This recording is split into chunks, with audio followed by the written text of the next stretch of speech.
What if I told you that for decades, the British government was quietly hoarding thousands of reports about unidentified flying objects? Welcome to this explainer. Today, we're literally opening the declassified dossier of the Ministry of Defense's massive collection of UFO reports, just to see exactly what was going on in the skies above Britain.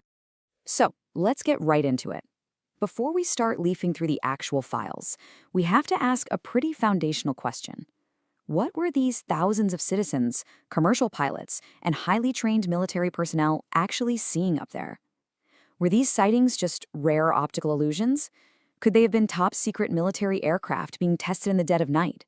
Or is there a chance they encountered something entirely unexplainable? We're going to stick strictly to the declassified files here to separate the hard facts from the wild hypotheses.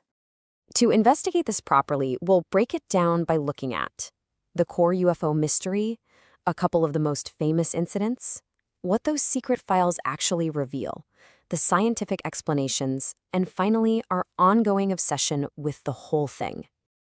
All right, part 1, the UFO mystery and the decades of sightings across Britain. Starting back in the 1950s, right in the thick of Cold War paranoia, Britain saw thousands of strange aerial reports describing objects moving at totally unnatural speeds. But here's the thing. The Ministry of Defense wasn't out there hunting for extraterrestrials. Not at all. They were meticulously cataloging these events for one very practical reason: national security.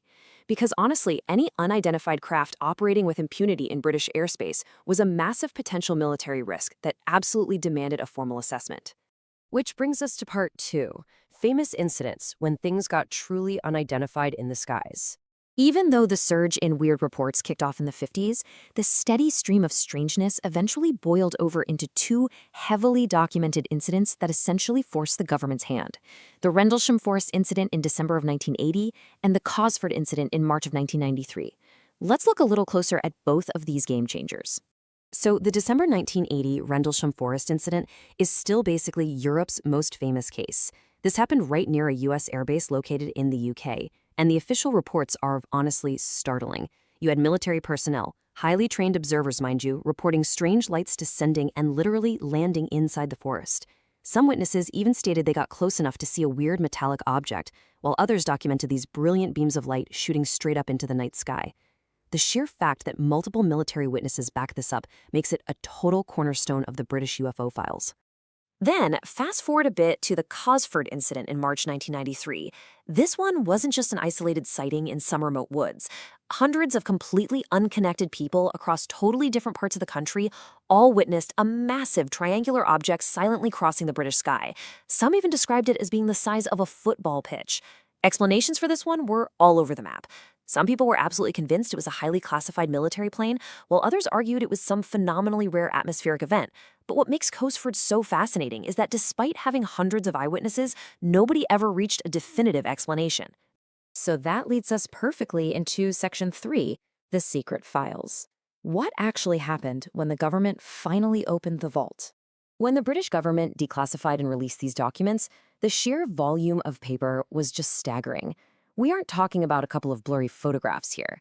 These archives contained thousands of everyday citizen testimonies, incredibly detailed reports from both commercial and military pilots, confidential internal memos flying between government officials, and the results of exhaustive formal investigations.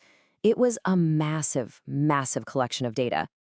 But after all that incredible data collection, the Ministry of Defense's official conclusion was actually remarkably straightforward. They found absolutely zero evidence of extraterrestrial spacecraft, no proof of alien visitation whatsoever. However, they did formally admit that a lot of cases remained officially unexplained, not because they were definitively from another planet, but simply because there was a frustrating lack of conclusive data to figure out what the heck they actually were.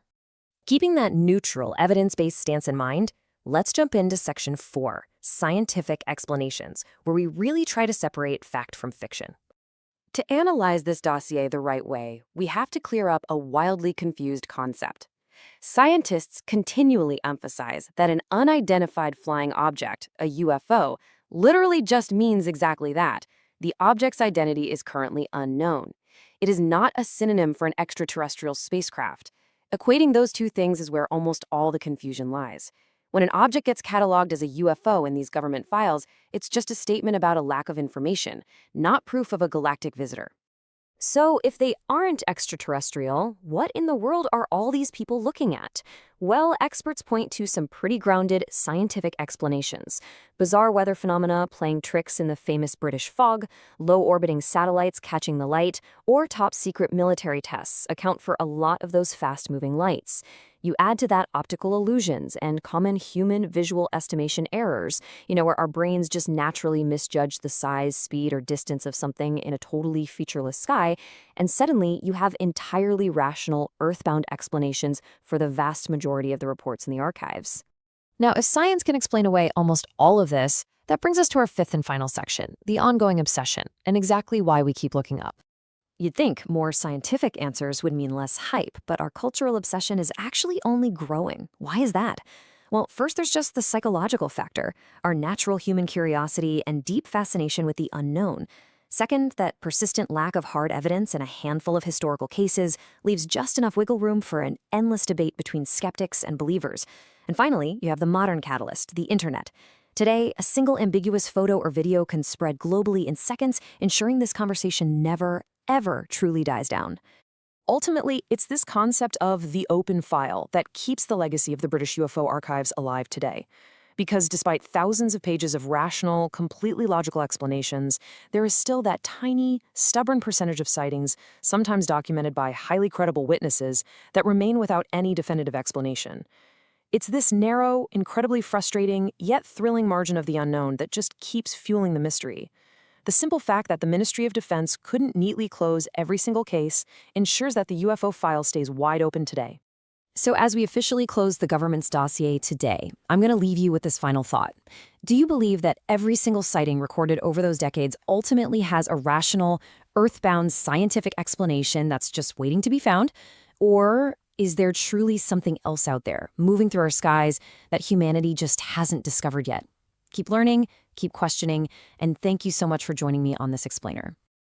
Don't forget to support us by liking and subscribing to the channel and activating the bell to receive all the latest true stories and real-life secrets.